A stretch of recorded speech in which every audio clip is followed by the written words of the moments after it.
empowers the entire team that works on all these initiatives so that we can help our graduate students succeed and excel. And I want to thank all of you in the audience, grad students as well as faculty. Change and transformation doesn't happen alone. It requires many of us to be participating. What you'll be hearing today are things that our students say and think off campus. They write in their journals, they write in text messages to their loved ones, to their families. These are messages and conversations that we do not get to hear. This is also part of the silences that we know that our students deal with on a day in and day out basis. And I think what we're doing here today is we're building community. The role of storytelling and sharing stories is critical because as students give voice to these stories, we can now kind of free ourselves from kind of the internal policing that many of our grad students do. We sometimes see our students in seminar, we see them in office hours, we see them in the parking lot.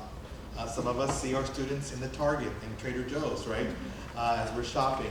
But one of the things that I think that storytelling does is that it presents the student, to use the words of Paulo Freire in the Pedagogy of the Oppressed, it gives the chance to see the student as fully human. We do violence to students when we just see them as students, and we don't see them in the auto repair shop fixing the flat tire that has completely thrown off their month. We don't see their worries about their parents. We don't see the worries for their own children or for their partners. And when we don't see the student fully, and we wonder, why are you late with your essay, right? Why was your presentation not at 100% when you presented today, as opposed to last semester when you really were good? When we don't have the full details, we participate in a type of violence that our students struggle to tell you.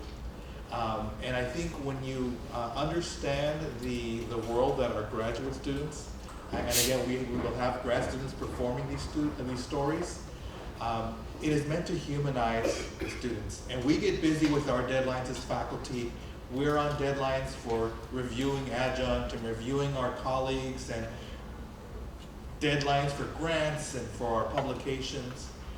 We tend to forget that this is the one space where we come together with our future colleagues, right? Grad students represent the futures of our disciplines. Without grad students, our disciplines die. And I think hearing these stories today, we can understand and appreciate the everyday things that our students are thinking. And I really want us to listen. I really want us to embrace. I want us to take deep breaths as we're hearing these stories, because some of these stories are tough to hear. We don't like to think that our students are struggling with these things. So I want us to collectively take a deep breath, hear these stories, receive these stories, right? Don't go into defense mode as we hear these stories to where it's like, well, this is not me. Clearly they're not talking about me, right? I know some of these stories are referring to even people like me. I take the stance, right, as we're wrapping up Lent, right? I take the stance that I am imperfect. I take the stance that I commit errors. And so as a faculty person, I think it's really important for us to observe our positions as faculty and understand that students don't want to be imperfect in front of us. Students don't want to share everything about them. And I get it, many faculty, many of my colleagues have very strict boundaries, but realize that in our attempt to protect ourselves and our time, we're doing violence to our students. And I know that's not our intention, but that's what happens. So you're not here to hear from me, you're here to hear the stories. And I want us to kind of get in that zone of hearing these stories and being prepared for the stories. So without further ado, I will turn it over to our grad students who will be performing these stories.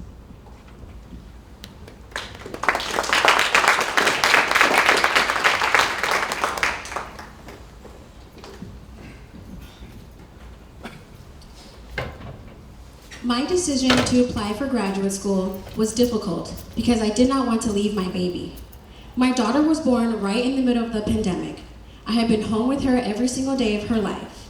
Honestly, the only thing that made it easy was the support of my husband. He was constantly encouraging me to apply because he knew how much I wanted to go back to school. He reassured me that we would figure everything out and that we would be okay. My family were the only ones helping me through the application process in pursuing an MS degree. I had no peers I could relate with or be on this journey with. I got my bachelor's degree during the midst of COVID and only attended my undergraduate university for 2 years. Let me tell you, most of my time there was lonely. So it was pretty discouraging since I did not get to experience the college to the fullest. I felt so alone. The decision to apply for graduate school was difficult because I knew it would be another 2 years of my life devoted to education, where I would be sacrificing other things. My family and friends were really supportive and excited. Many of them did not understand exactly what it meant, as I am the first in my immediate family to graduate college. Applying for graduate school was a difficult decision because I had to figure out how I was going to pay for it and who would watch my daughter while I was at school. What made my decision difficult was having to do all the research and data gathering all on my own, since I had no one to guide me. My parents were a little hesitant at first because my undergrad was a huge commitment already. They were also confused as to why I needed more schooling after finishing my undergrad. Except for my boyfriend, I did not tell my family and friends about my decision for some time, since I didn't want to disappoint anyone if I later decided not to go. What made it easy for me to apply to grad school was having the support of my mentor, who really convinced me to apply for grad school. What made it difficult to apply was getting letters of recommendations from past professors, because many were hard to build a relationship with due to the pandemic. My family and partner encouraged me to go back so I can realize my dreams and face my fears. I had many hopes for graduate school. I was hoping for it to be a community, a group of solid individuals looking forward in education. What I feared was not fitting in, not having as much experience compared to my peers as I realized that they are older. I was worried I wasn't going to make it. I had major imposter syndrome. Imposter syndrome has been a constant unwelcome companion. Since I was 10, the idea of graduating high school seemed like an unattainable dream. Counselors and teachers were convinced that my learning disabilities were so severe that they recommended placing me in an intellectual disability class instead of regular ones. I was constantly faced with advice to opt for menial jobs because of my Latina identity. I began questioning my prospects for college. Teachers and counselors cautioned me against degrees involving math. Fear gripped me. What if I'm not suited for this? The real battle? Overcoming the destructive beliefs sown by those hurtful words. I feared getting rejected. I never thought I would have the chance to go to graduate school. I had no one in my family to help guide me through the process and what it even meant to be a graduate school. I applied months after returning from an overseas teaching job, which COVID-19 had disrupted. Then I experimented with a few different career paths that ultimately didn't feel right for me. Graduate school was almost a Hail Mary for me, a big leap of faith. I feared rejection, of course. I was not a great student in my undergraduate years. I passed and earned my degrees, but at just barely an acceptable GPA, not including my major. I had a lot of strikes against me. When I got accepted, I was thrilled, but then new fears crept in. I feared my time away from school left me academically rusty. My whole first year, I was anxious to prove that I belonged in my graduate program. I was nervous about applying because neither my parents have college degrees. I was also nervous about going back to school after the pandemic, in which everyone else had adapted to new technology. One major fear and anxiety I had was that I would get sick with COVID and bring it home to my 1.5-year-old at that time. I was also nervous about returning to school as an older parenting student. During my undergraduate, I was not a mother yet, so I was very worried about how I would manage caring for my daughter while also going to school and working. My fears were being able to afford graduate school. I didn't know I was eligible to receive the SUG. My fears were that my personal statement was not grad student material and that I would not get accepted. I had fears of being denied access to education, a challenge I had faced throughout my whole life. I had always hoped for higher education. I grew up in a poor family and both my parents were immigrants. They had an elementary school education, but my mom could read and write a lot better than my father could. My grandma on my mom's side is illiterate. She can understand some numbers, but she can't understand the concept of double digits. So if you want to tell her 14, you have to tell her 1-4. So for me, being in the master's program is like, you have no idea. The first couple of weeks in my program, I cried a lot. It was really difficult leaving my daughter at daycare. I remember crying and thinking that I jumped into this too soon because my daughter was still so young. She would often cry too when I would try to do my schoolwork because all she wanted was to play with me. This was such a difficult transition for us.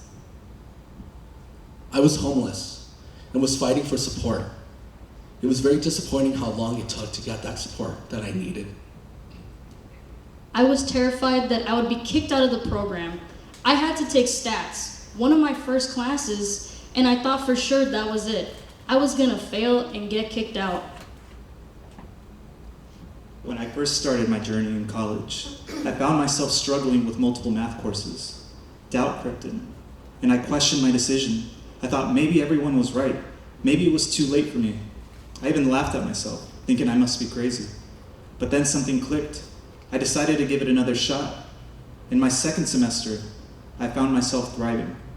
Encouraged by this success, I made a commitment to attend all my classes and give it my all. And you know what? It paid off. Yes, I remember being nervous because I was a conditional admit due to my low GPA, but that all went away when I realized I was doing really well in graduate school. My mentor really helped motivate me. The first few weeks of my program were very stressful.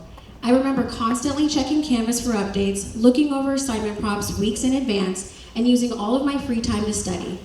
This tactic did help me academically, but I remember feeling so exhausted at the end of each week, wondering how I was going to make this work for 2 years. I recall a large sense of emotions. I felt the need to take a breath, call upon my ancestors, because in reality, the reason is because I'm here. It's because of them. There was hundreds of people that would want to be in my position, but they're not. And that really fueled me up. I remember meeting a classmate who I got along with right off the bat. She smiled at me and said, "Hey, I know you from Meta," even though we never talked in person before. It was really nice talking to someone who knew me just from there. I remember hanging out with her and working together. I remember feeling good whenever I went to that class because she was super welcoming and gave the best advice. The first couple of weeks of the program, I had expected everyone to be very serious and transactional. Instead, I was greeted by friendly and helpful graduate students. My first time on campus, I felt like I had not yet earned my stay. This perspective changed as I attended more and more classes. I look forward to coming on campus now, picking up some books at the library and enjoying some coffee while I study. Thinking of the first couple of weeks is a blur. I felt timid towards my professors and classmates at a potluck we had during a welcome orientation. I hardly talked to anyone and kept to myself. Now these are some of the closest people in my life. These people in my program have truly been a support system that I am thankful for. I was 26 at the time, so I do remember feeling a little old. To be walking the same campus as many freshmen. Over time, I've grown comfortable acknowledging that at 26, I was a much different person than I was at 22. It's only a few years, but I've grown to appreciate the importance of mindset and maturity and how vital they've been for my current academic success. My first semester was one of the toughest moments in my life. Not because of my program, but because of the trauma my family endured. During that time, my grandfather, who I loved dearly, was killed on his ranch in Mexico while trying to escape armed men from the cartel, trying to overtake the region. The whole family had to wait 5 agonizing hours before some good people from a neighboring town were able to access the region and deliver my grandfather's body to the family. This was a devastating experience for me. I had to fly to Mexico and say my goodbyes. I am so thankful for my professors who were very understanding and supportive during that time. There were many times when I thought about leaving the program because my mind couldn't stop grieving. But thinking about having a better life than the one my family has had was the thing that kept me going. A 5th-generation Mexican American, I am the proud descendant of migrant farm workers, piece workers, secretaries, and blue-collar workers. As a child, my grandfather Nico worked as a migrant farm worker in the orange groves throughout Orange County. As an adult, he worked as a cement mason. My grandmother Lucy did piecework and was only able to attend school until the 8th grade. One of the places she did piecework was at Fender Guitar, where she soldered amplifiers. The shop was located on Fender Avenue near our campus. When I pass Fender Avenue on my way home from school, I reflect on how far my family has come and their hard work and sacrifices that allowed me the opportunity to be a first-generation college graduate. My family on both sides of my parents are immigrants who came from nothing but built themselves up to become the people I admire today, and I wanted to return the favor for their sacrifices. My parents were taken advantage of because they were immigrants and needed a job to be able to survive. That is why I studied human resources in my undergrad. I chose to study organizational leadership in my grad program so that I can learn how to lead a diverse workforce we have and no one gets taken advantage of. My mom has been the driving force behind my pursuit of higher education. Raised in a single mother household, my mom is an advocate for education, particularly for Latinas. As the first in her family to immigrate from Colombia, she credits her success to the education she received. A professor at a community college and an alumna of Cal State Fullerton, she has been the driving force behind my pursuit of higher education. My mom reminds me that it is one thing to have the rank of a graduate student, but it is an entirely other thing to actually put that title to use. I thank her every day for her realistic reminder of why I'm doing this. Some of my aunts and uncles expressed how much my perseverance and determination meant to them because I laid out a path for my sisters and cousins to follow. They told me how much it meant to them to see their daily hardships since they first arrived paid off. Although my family rarely gets emotional or expresses in words how they feel, when they did, those words stuck with me throughout my grad journey. I had also been the first in my family to get a bachelor's degree, so several relatives turned to me for help with applications, FAFSA, and college advice in general without thinking twice. I remember when my mom was taking classes to learn English, I would practice with her. We would make flashcards, and I would help her with her pronunciation. I remember it was hard for her to do the th sound. She just could not say it. And I'd say, oh, you have to make your mouth like this, and then your tongue has to go out, and then you have to do this. I remember we had so much fun. Eventually, when she got it, there was this joy, and I was so glad that I was part of that process. That made me really happy. I am a first-generation college student and knew early on that I wanted to do the great work of those that came before me, namely my grandmother, who traveled 37 miles to work every day at times during blizzard winter storms. This is where I learned resilience and how to overcome any obstacles that presented themselves. Grad school is like opening a door for a new generation of family. Because as a first-generation student, you not only carry the books on your back, but the legacies of your family and their sacrifice.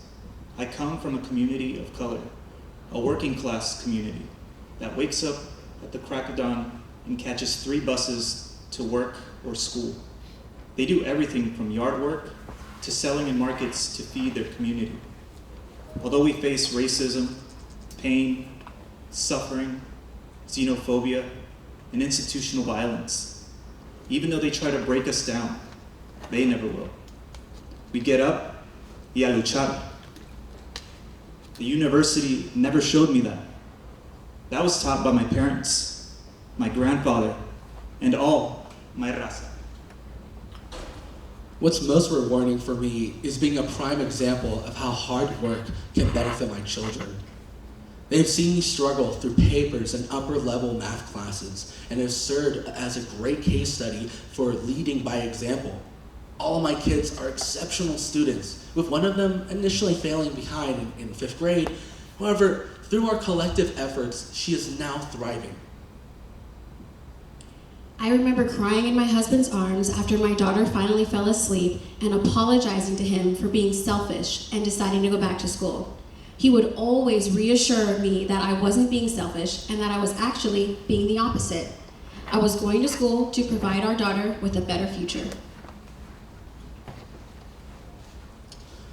I rarely ever see people who look like myself in positions of power within the educational field.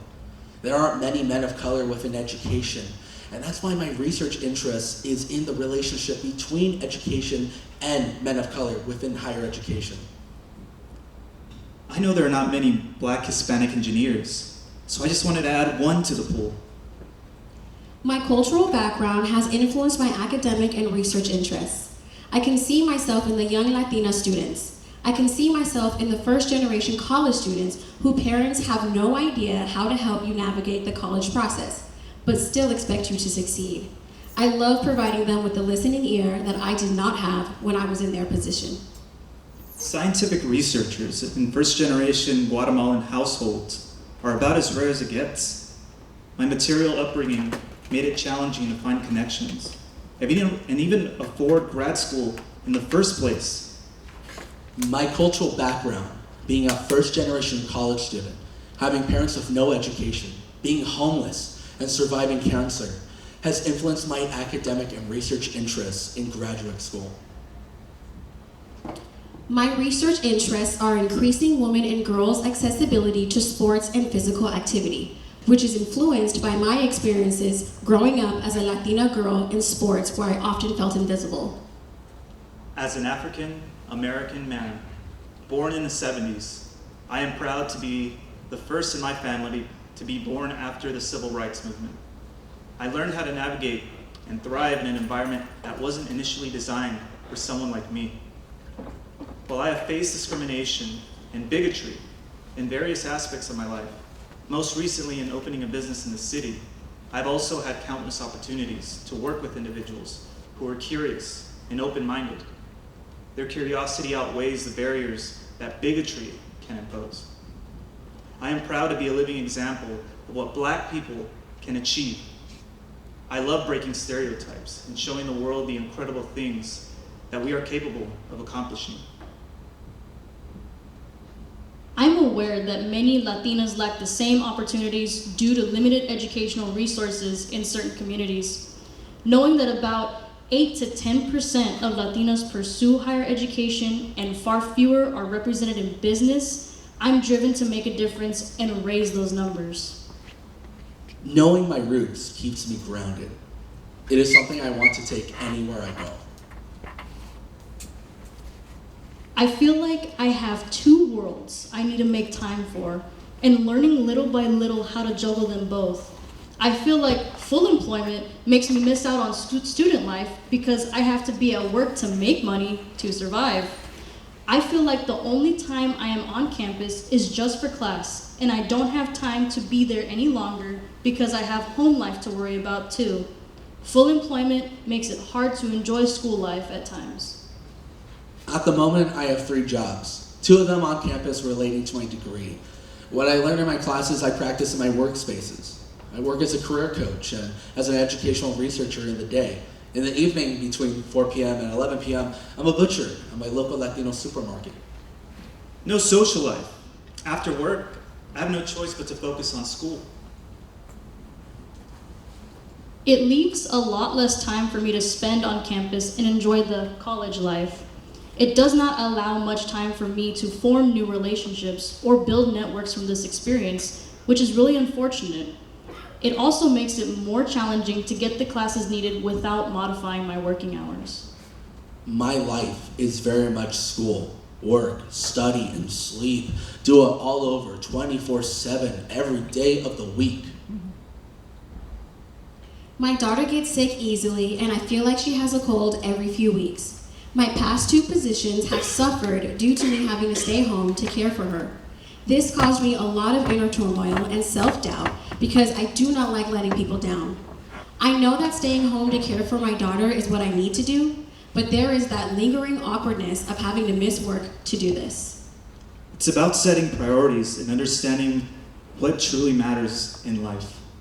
Life threw some challenges my way, including health issues. I suffered a pulmonary embolism and had to take 6 weeks off. I tackled my health challenges though, and I managed to stay on top of my courses, earning decent grades.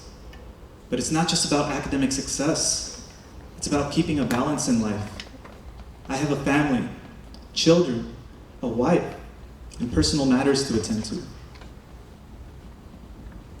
Being fully employed makes student life very stressful.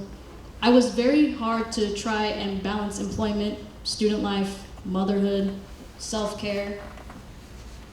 I work 2 jobs as of right now and an internship. It is difficult. Nobody forced me, but it made me realize that I enjoyed the busy life. Working full-time and going to school full-time is challenging, but it is teaching me how to be really organized and manage my time, something I need to master to become the next CEO. Full-time employment adds a heavy time restriction to anyone's schedule. It can be difficult for me sometimes to tell my family that I need to spend extra time reading or studying. It can also be difficult to choose to work on an assignment and miss a gathering with friends. Work experience has given me confidence more than anything. It gives me an outlet to practice building my professional skills and communication skills. It also gives me the space to learn how to manage a busy schedule while still performing well in all areas, which is a very difficult thing to do. I used to be very shy and socially anxious. Being able to work on campus helped me meet new people like me and develop my social skills, which in turn helped me look for new job opportunities. The unwavering support from my wife has been a cornerstone in navigating the challenges of being a student. My family is my cheering section. They helped me keep my sanity whenever I felt overwhelmed with school and work, and they gave me advice and words of encouragement to keep me centered and to focus. I don't have a family. I am former foster youth. Balancing the responsibilities of being a husband and a father to tweens with the demands of my academic program has been quite challenging.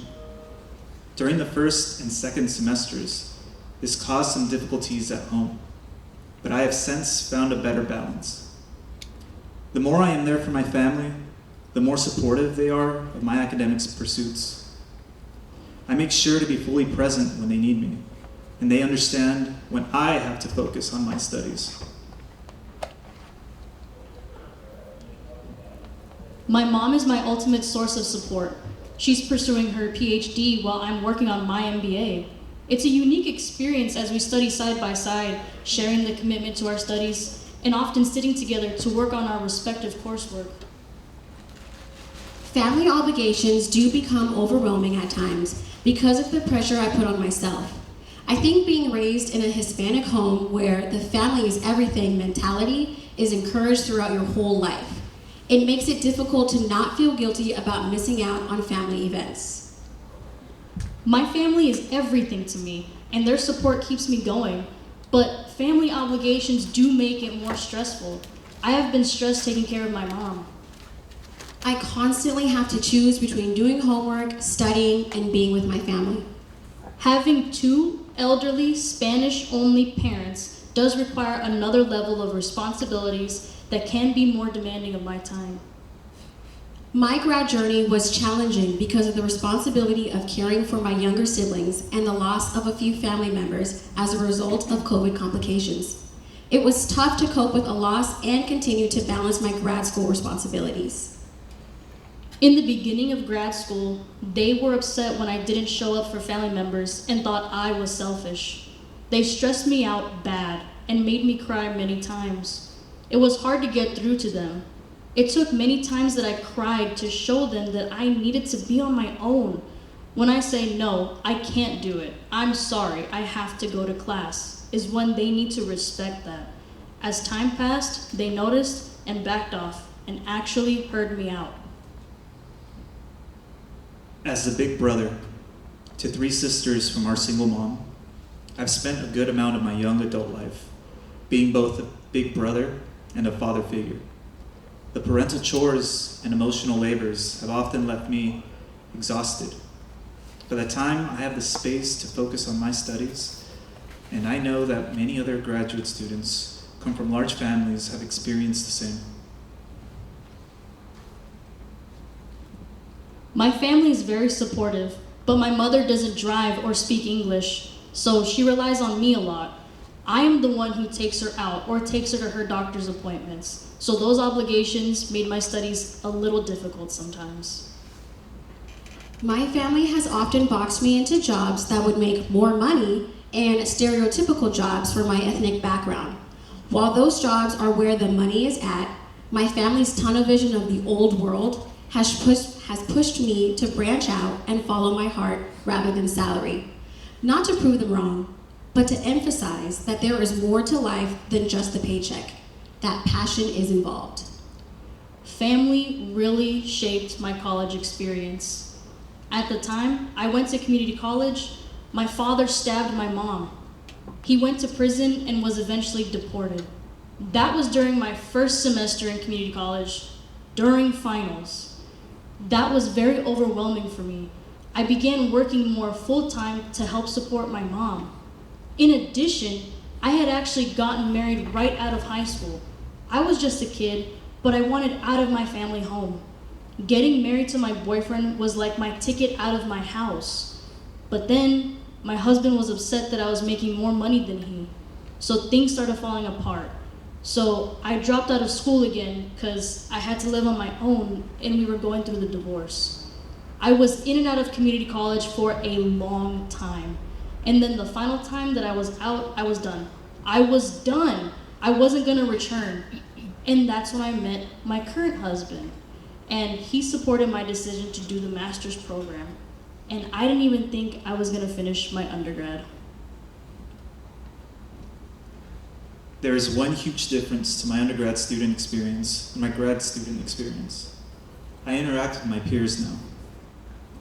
I felt very isolated during my undergrad years due to the sheer size of classrooms and my ignorance of campus resources.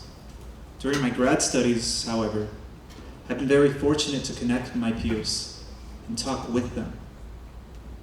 The peers I've met at CSUF so far have been the most hardworking people I have met. Some are younger than I am, but they all have the same hunger and motivation to learn and work hard to have a good life. I love my peers. I have a very small group of Latinas and Latinos, and we help each other out because we know we're the only few pursuing higher education in our family and our friends group. Moreover, we know how low the percentage of Latinos are in higher education and in the business world. I have about 3 peers that I can genuinely say I connected with and have been extremely supportive of my struggles. They are always willing to lend a listening ear and help encourage me to continue on when I start to doubt my place in this program. A few of my classmates and I have given each other pep talks when we see one another burning out. It's been my saving grace in moments when I felt tired, discouraged, or defeated. Having others who are in the trenches with you and understand the ups and downs of the grad student experience has been so helpful.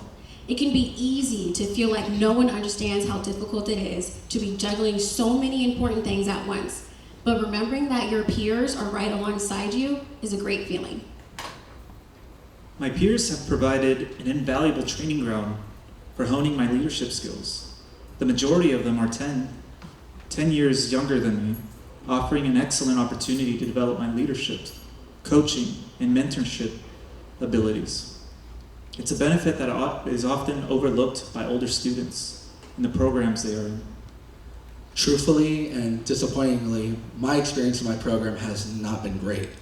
I felt alone, outcasted, and judged. I went through a roller coaster of emotions in my graduate program. It seems as if it was welcoming and a community at first, and as we later engaged in the program, it felt like it was drifting apart. There also wasn't much diversity within the program, as it was majority filled with women and very few men, and those that are of a color I can count on my fingers in a group of 60 students. I remember sitting in some of my classes not talking to people because I was intimidated. Eventually, I just could not take the awkward silence in those 5 minutes before class any longer and started talking to the people around me about stuff outside of school. I've made many friends in my cohort, and we frequently had dinner and a lot of laughs. My peers love to share about their lives. I think listening to their stories and learning their hardships helps me understand that we're not in competition, but sharing an experience. It makes me realize that I need to work on asking for help more and communicating my needs clearly. What do faculty not know? The constant feeling of being an imposter is present at all times. The guilt of selfishly investing money on education rather than on using it for home improvements and other needs for the family. The financial strain the program has incurred because there is no savings account to fall back on, or because you're still paying your student loans from your initial bachelor's program from 15 years ago. Constantly having to prove yourself as a person of color. I think the faculty are not always aware of the housing insecurity and how difficult it is to rent a place for a student. I was homeless because my landlord replaced me with a family who was willing to pay twice as much. Most of the people after COVID-19 have stopped helping students, and I'm still struggling to find a permanent housing. It comes with a lot of stereotyping and a lot of questioning like, why did you not choose this major? People look at me and question my passion for my major and why I even attend college in the first place. With the majority of the professors in my program being primarily white, one thing they truly don't know is what it means to be a Latino student. The judgment, hatred, and dirty looks that one might feel or get just by their skin color or the way one dresses. One thing that faculty may not know about what it means to be a Latinx student is the unspoken obligation to your family. In a Hispanic household, schoolwork can wait if your family needs you. This is amplified if you are the eldest child because you are always almost like a second parent to your younger siblings, even if you have moved away and started a family of your own. There is always this obligation to drop whatever you are doing to be there for your family. To be honest, I have not met a faculty who understands what it means being a Latina. The daily trouble and constant condescension. As a Black student, I'm aware that I represent a very limited demographic at this school. Still, my experience here has been one of the most lonely I have ever felt. As at the graduate level, my department has no Black or Latinx professors to the best of my knowledge. There are no minority women teaching graduate courses, no social or educational events organized by our department for undergrads and graduates, no opportunities to network or learn from people in our field, and our course offerings are based on the interest areas of the professors, not ours. There's an African proverb that says, "The child not embraced by the village will burn it down to feel its warmth." My hope is not that my program will burn down, but that it can be restructured into something better. Many people still think that racism is no longer a problem in America. Some even claim it's dead and that it's something from the past. In reality, it is very much present for Black and Latino folks. For many of us, it could be working 3 jobs to make ends meet at home with siblings, sacrificing our own time for others, yet we are criminalized by those around us, seen as predators and often seen for our bodies rather than our minds. We often get speeches at the beginning of semesters that diminish our own experience of hardship. They would say, this person accomplished this and that while working 40 hours a week.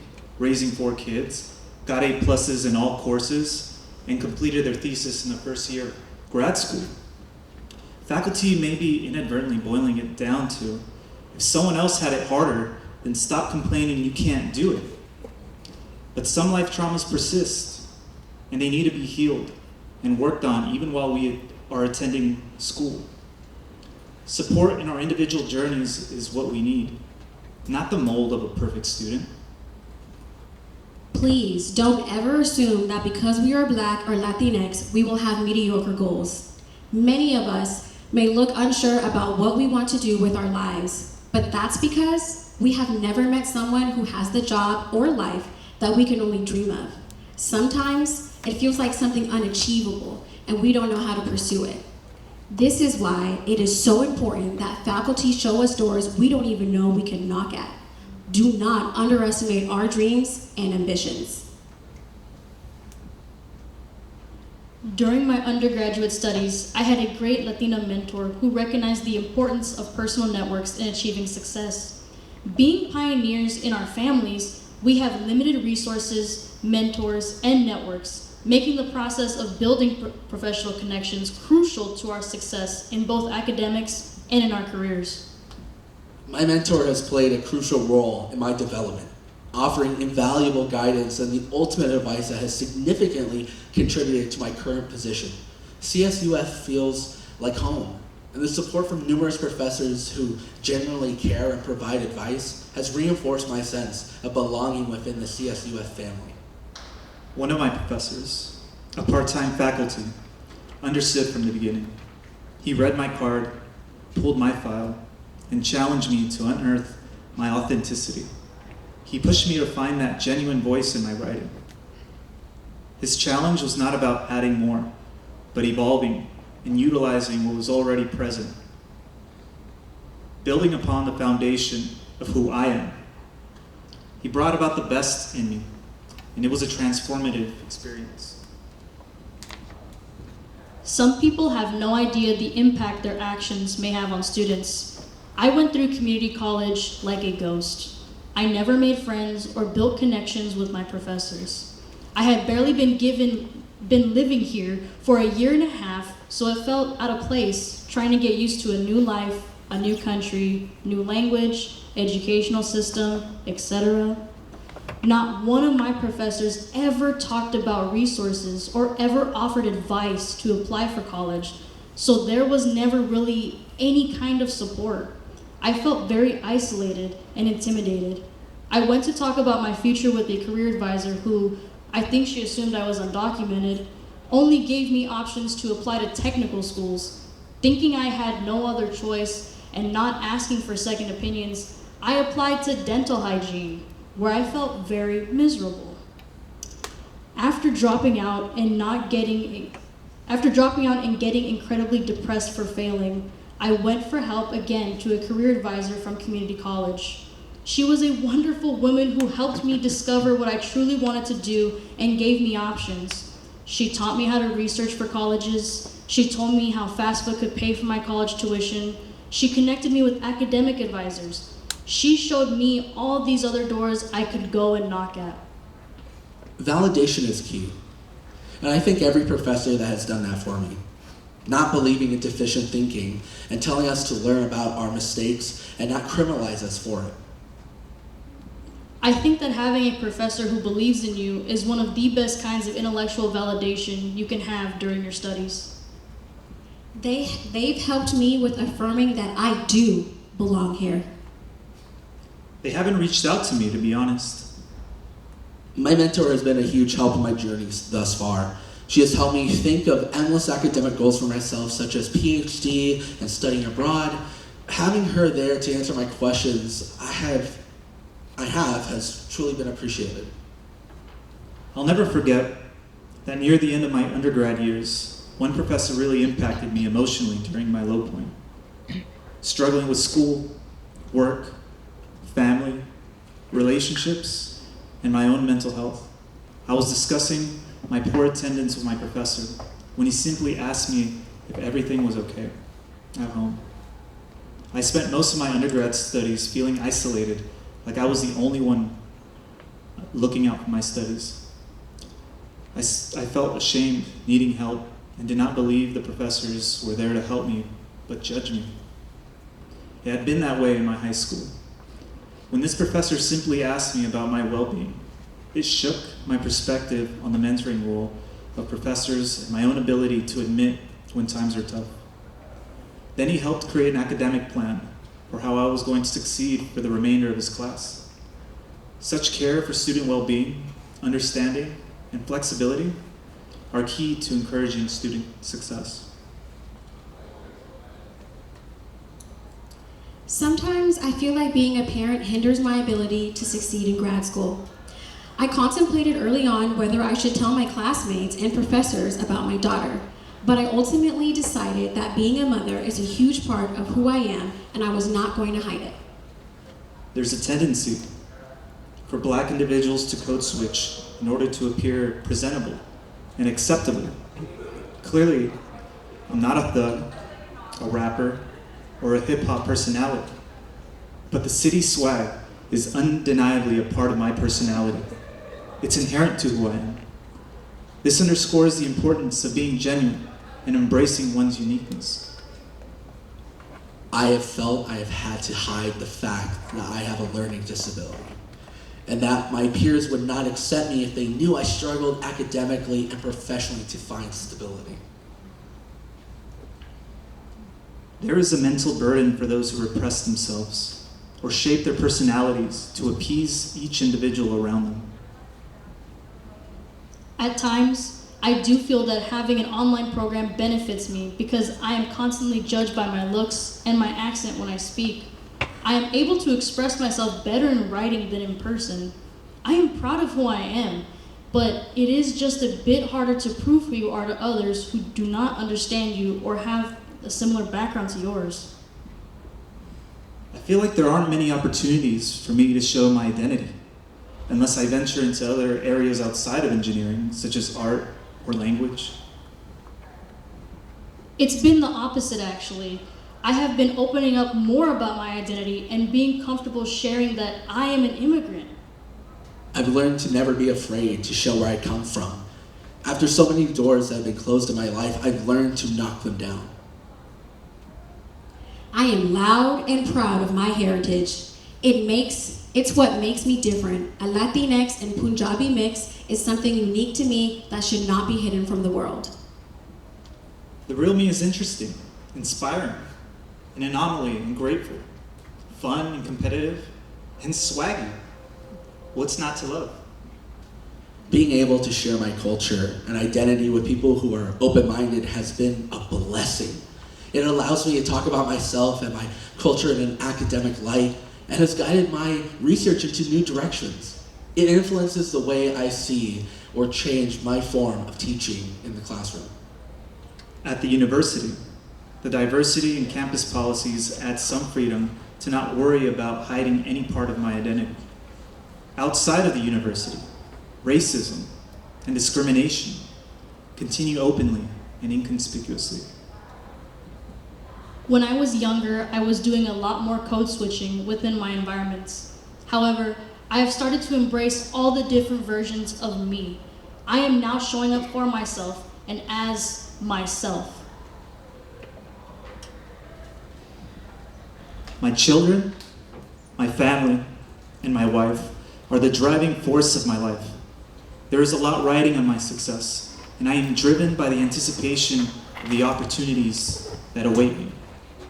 I remind myself that there are people beyond my immediate family who are counting on me, individuals whose lives I have yet to touch. My need to be independent and support my parents when they grow old. My classmates, who you inevitably develop trauma bonds with. God. God has been my rock throughout my grad school journey. There are times when I have anxiety or nervous breakdowns, and I stop what I'm doing and I pray and ask God to give me strength. My cat, Kiwi. I don't know what I would do without my husband or my daughter. My partner, my mother are perhaps my greatest supporters. My partner, My family and my mentors keep me going when I struggle to keep pushing through school. My family, my mentor, some professors, classmates, peers, friends. My dreams. When all other resources are exhausted, I just remember what I am doing this for, establishing a new legacy. Having parents who didn't know English or hardly any English when coming into the States was a difficult thing to do. With my academic journey, I hope to lower that barrier for ESL students and adults with my research and career ambitions. I want to be able to open doors for those that follow so that I can make their journey a tiny bit easier. I am deeply concerned about the impact of the current political climate on our country's unity and the lack of compassion for distressed communities, both economically and socially. It feels like we have regressed in recent years, and I feel a strong responsibility to be at the forefront of leading the next generation. I aim to be a voice for the voiceless, an advocate for positive change. I feel optimistic because there is so much being done to shape the narrative of people of color in the workplace. This is exciting for me to see because I have seen the struggles within my own family in the workforce. My dad had to legally change his name from Jose to Joe because he was unable to get interviews with the name Jose on his resume. I'm excited to see this generational change as a Hispanic female. It instills in me a commitment to promoting diversity, equity, and the inclusion in my chosen field. I aspire to be a trailblazer, breaking down barriers and inspiring others from other underrepresented backgrounds to pursue similar paths. As an African American woman, single mom of 2, first-generation college student, and a special education teacher, I consider myself to be a lifelong learner. Decolonial and abolitionist teaching is important to me in practice because I work with disadvantaged students every day. And I want to honor, value, and advocate for the humanity and worth of each of our students and families. I see the future, and it's happening, one step at a time. It's happening when my nieces ask what I do for a living, what I'm going to school for, and what I'm doing there. It's happening when the conversation leaves them questioning what they would want to do themselves. It's happening when I receive a LinkedIn message from a young Latina who is contemplating marketing and has no one around her to ask, but finds me. It's happening when a stranger reaches out to me to be on their podcast. In more baby steps and leaps than I can count, it's happening.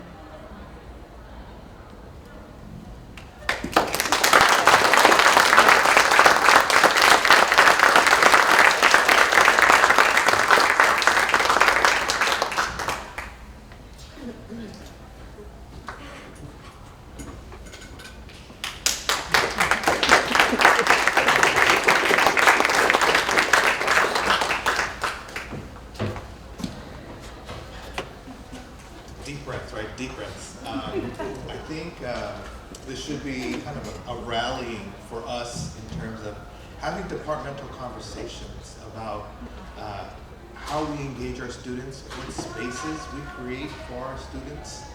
And I think as I remember my journey and the moments as a grad student myself, contemplating dropping out, contemplating questioning myself why I was in grad school in the first place.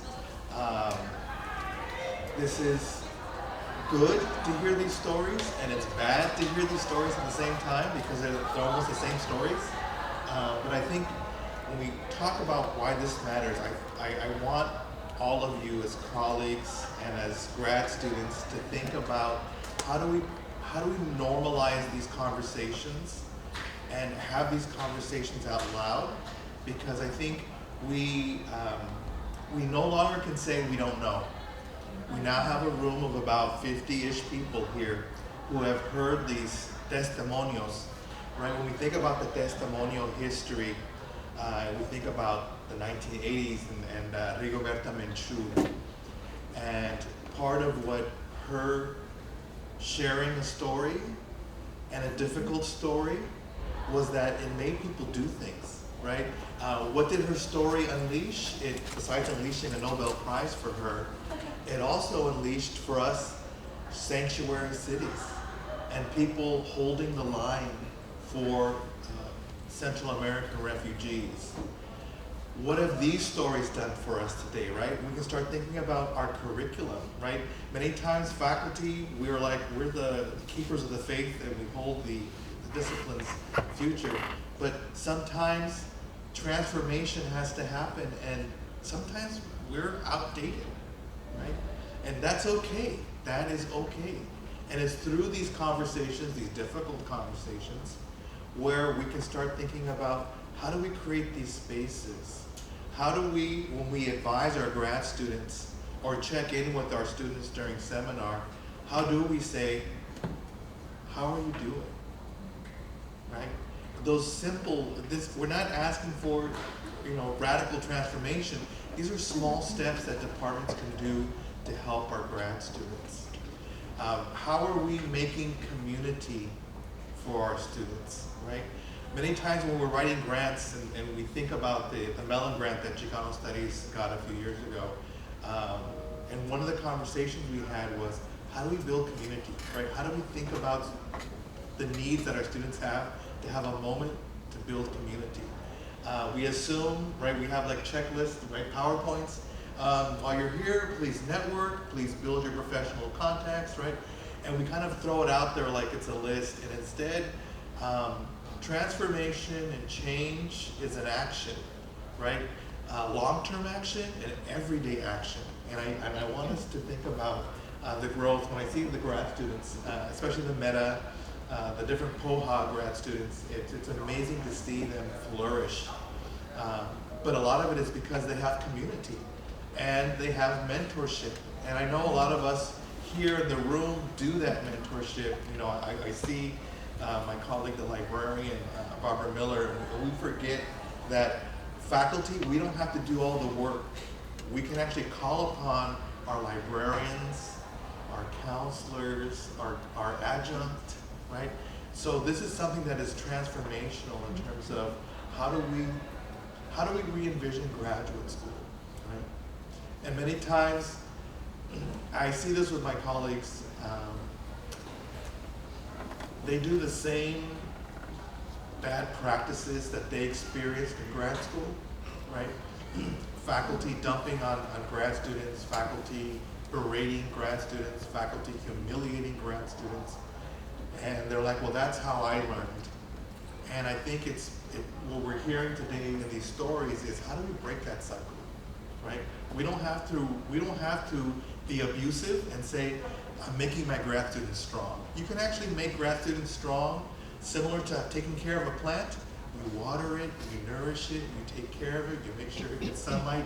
You don't yell at it, you don't step on it, right? And I think as we move into action, right? We don't want the stories here to stay here. We want to say, how do we change our curriculum? How do we change our departmental culture to make sure that our grad students are given that opportunity to grow, to heal, to, as I've been talking in many different spaces, to undrown, right? How do we help people undrown, right? You don't yell at them, get out of the damn water, right? Instead, you give them, stick the pole there, you jump in the water yourself, right? There are actions that we can do to help people. So as we reflect, think about what are the ways in which we can enact changes as we've heard here, right? We've heard testimony, we have heard witnesses, right? We've witnessed these stories today.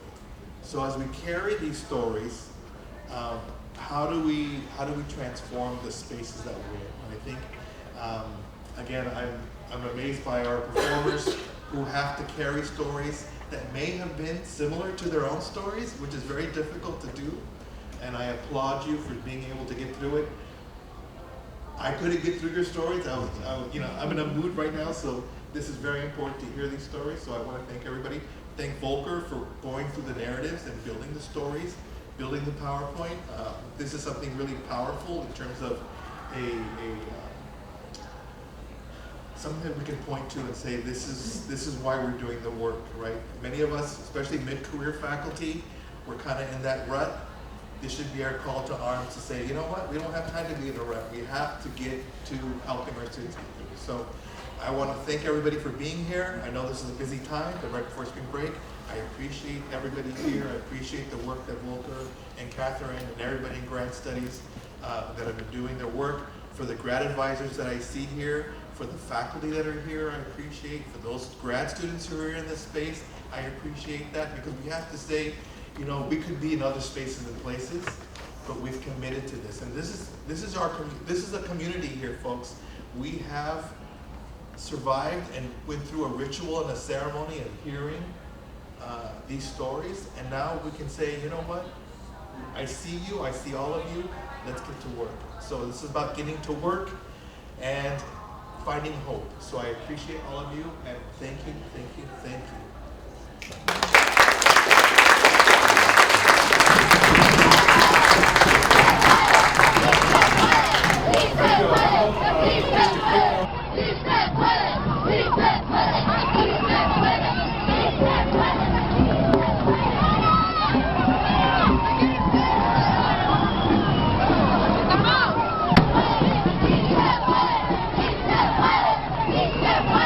Sí se puede.